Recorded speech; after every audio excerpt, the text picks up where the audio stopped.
ತಾಲೂಕಿನ ಬನವಾಸಿ ಗ್ರಾಮ ಪಂಚಾಯತ್ ವ್ಯಾಪ್ತಿಯ ಸಹಸ್ರಳ್ಳಿಯಲ್ಲಿ ಬಾಲಕ ಮಿಥುನ್ ಪುಟ್ಟಪ್ಪ ನಾಯ್ಕ್ ಎಂಬಾತನು ಮನೆಯಲ್ಲಿ ಮಲಗಿದ್ದಾಗ ಬೆಳಿಗ್ಗೆ ಸುಮಾರು 2:30 ಸಮಯದಲ್ಲಿ ಅಣ್ಣ ಹಾಗೂ ತಂಗಿಗೆ ಹಾವು ಕಚ್ಚಿದೆ. ಅಣ್ಣನಿಗೆ ಚಿಕಿತ್ಸೆ ಫಲಕಾರಿಯಾಗದೆ ಬುಧವಾರ ಮೃತಪಟ್ಟಿದ್ದು, ತಂಗಿ ಆಸ್ಪತ್ರೆಯಲ್ಲಿ ಚಿಕಿತ್ಸೆ ಪಡೆಯುತ್ತಿದ್ದಾಳೆ. ತಂದೆಯ ಜೊತೆಗೆ ಮಗ ಮತ್ತು ಮಗಳು ಮಲಗಿದ್ದಾಗ ಹಾವು ಕಚ್ಚಿದ್ದು, ಮಕ್ಕಳು ಎದ್ದು ಇಬ್ಬರು ವಾಂತಿ ಮಾಡಿಕೊಳ್ಳುತ್ತಿದ್ದರು. ಇದನ್ನು ಕಂಡ ತಂದೆಯು ಲೈಟ್ ಆನ್ ಮಾಡಿ ನೋಡಿದಾಗ ಹಾವು ಹೊರಗೆ ಹೋಗುತ್ತಿರುವುದು ಕಂಡುಬಂದಿದೆ.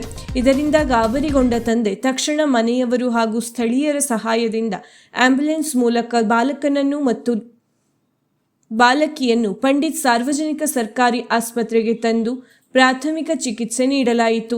ಅಷ್ಟರಲ್ಲಿ ಹಾವಿನ ವಿಷವು ಬಾಲಕನಿಗೆ ಹೆಚ್ಚಾಗಿ ಏರಿದ್ದರಿಂದ ಬಾಲಕನ ಸ್ಥಿತಿ ಚಿಂತಾಜನಕವಾಗಿತ್ತು.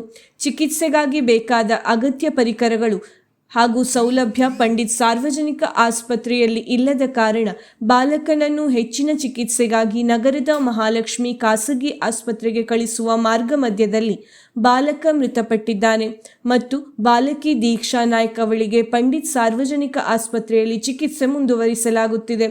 ಈ ಕುರಿತು ಬನವಾಸಿ ಪೊಲೀಸ್ ಠಾಣೆಯಲ್ಲಿ PSI MG ಕುಂಬಾರ್ ಅವರು ಪ್ರಕರಣ ದಾಖಲಿಸಿಕೊಂಡು ಮುಂದಿನ ತನಿಖೆ ಕೈಗೊಂಡಿದ್ದಾರೆ. ವೀಕ್ಷಕ ಮಹಾಪ್ರಭುಗಳೇ, ನಮ್ಮ ಚಾನಲ್ ಅನ್ನು ಸಬ್ಸ್ಕ್ರೈಬ್ ಮಾಡಿ, ಶೇರ್ ಮಾಡಿ, ಪ್ರೋತ್ಸಾಹಿಸಿ.